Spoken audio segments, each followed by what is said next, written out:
हमारी बातों को सुनने के लिए इस प्रेस कॉन्फ्रेंस में आ पाए।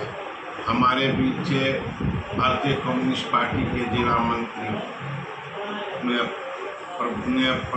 प्रभात कुमार पांडे मौजूद है, असिस्टेंट सेक्रेटरी मौजूद है यहाँ गुलेश्वर जी। और आप जानते हैं तो कल ही के दिन धर्मेंद्र प्रधान ने इस्तीफा दिया।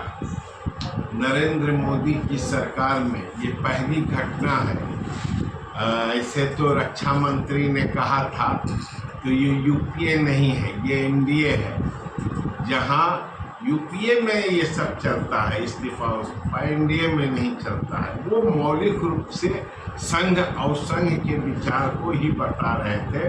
तो संघ का ये समझदारी था। तो हम डेमोक्रेसी को नहीं मानते हैं, जनता की आवाज़ को नहीं मानते हैं और जनता की बातों को हम नहीं करते हैं, और यही कारण था। तो आप देख रहे थे जब से नरेंद्र मोदी इस देश के प्रधान के रूप में देखे गए, उस वक्त से पूरे डेमोक्रेटिक फ्रेम को खत्म कर दिए। या वो किसानों का आंदोलन हो, या वो शाहीन बाग का आंदोलन हो, या और कोई भी आंदोलन हो, ये किसी हर प्रकार से डेमोक्रेसी को कमज़ोर करने में तुले हुए थे। लेकिन ये भारत की जनता को और खास करके छात्र नौजवानों को भारतीय कम्युनिस्ट पार्टी बधाई देती है। तो आप इस दौर में जहाँ के दुनिया के अंदर में जनतंत्र खत्म हो रहा है, अमेरिकी तानाशाही बढ़ रही है, इजराइल नफरत जिस तरह से मिडिल ईस्ट में फैला रहा है, उस तरह से भारत में नरेंद्र मोदी जिस किस्म से हिंदू मुसलमान कर रहे हैं, ऊंच नीच की बात कर रहे हैं, अमानवीय तौर तरीका अपना रहे हैं, गैर डेमोक्रेटिक रास्ता अपना रहे हैं, पार्लियामेंट्री सदस्य को खरीद और फरोख्त की बात कर रहे हैं, विधानसभा खरीद ले रहे हैं। ऐसी परिस्थिति में ये पहला आवाज है इस देश के अंदर में जो छात्र नौजवानों ने उठाया और एक लगातार आंदोलन चलाकर इनको घुटने पर लाने का काम किया। और आखिरकार आप देखा तो धर्मेंद्र प्रधान ने इस्तीफा दिया। इसीलिए हम आज पूरे देश के अंदर में, यानी कि 27 तारीख को 26 तारीख को पूरे देश के अंदर में हम एक जश्न मना रहे हैं, एक खुशी मना रहे हैं, लोगों को बधाई दे रहे हैं। तो जनतंत्र को बचाने के लिए जैसे भगत सिंह, खुदीराम बोस इस मुल्क को आज़ाद करने के लिए जैसे कुर्बानी दिया, उसी किस्म से यहाँ के छात्रों ने पेपर लीक के सवाल पर जो गोलबंद हुए, वो गोलबंदी भारत की चलाने में जो मजबूती मिली है, जनतांत्रिक पद्धति को चलाने में जो मजबूती मिली है, वो पहली बार देखने को मिला है। और सैकड़ों हजारों की संख्या में जो बिहार के अंदर में विद्यार्थी पिटाने, उनका सर फटा, उनका पैर टूटा, उनके ऊपर मुकदमा लागू किया गया है।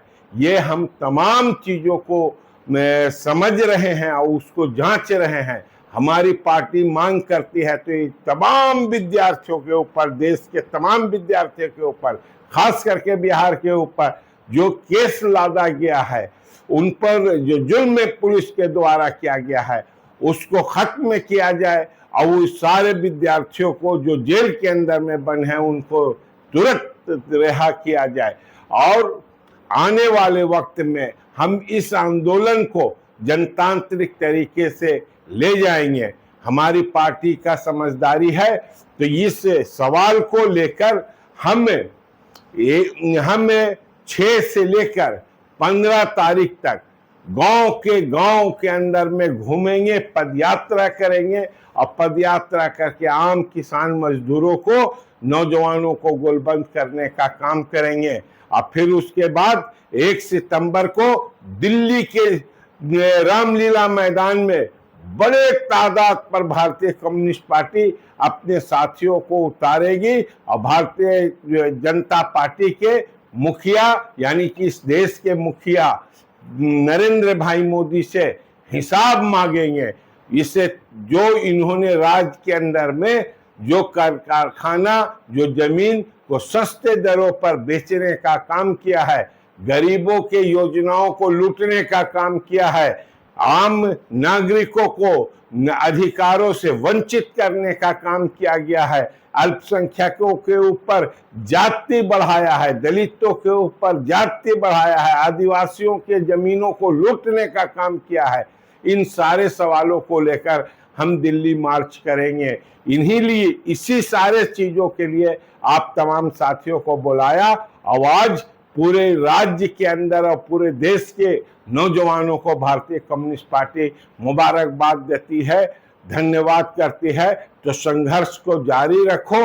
संघर्ष ही एक डेमोक्रेसी का रास्ता है और जिस मुल्क के अंदर में जनतंत्र मजबूत है, उस मुल्क का नौजवान, उस मुल्क की महिला, उस मुल्क के तमाम किसान मजदूर आजाद हैं। और जिस मुल्क के अंदर में जनतंत्र नहीं है, वो मुल्क आज भी गुलाम है। इसलिए हम आजादी का जश्न आज मना रहे हैं। तो हम तानाशाहों के सरकार को भी झुकाकर अपनी आजादी को बचाने का काम किया है। हम इसी कारणों से तमाम नौजवानों को बधाई देते हैं, बिहार वासियों को बधाई देते हैं, देशवासियों को बधाई देते हैं। और खास करके बिहार ने जो रोल अदा किया इस आंदोलन में, तमाम नौजवानों को बधाई देते हैं और साथ साथ उनको आह्वान करते हैं तो जनतंत्र को बचाने के लिए हर वक्त सचेत रहिए और बढ़ते हुए कदम को, संघर्ष को तेज कीजिए। इनकलाब जिंदाबाद। धन्यवाद।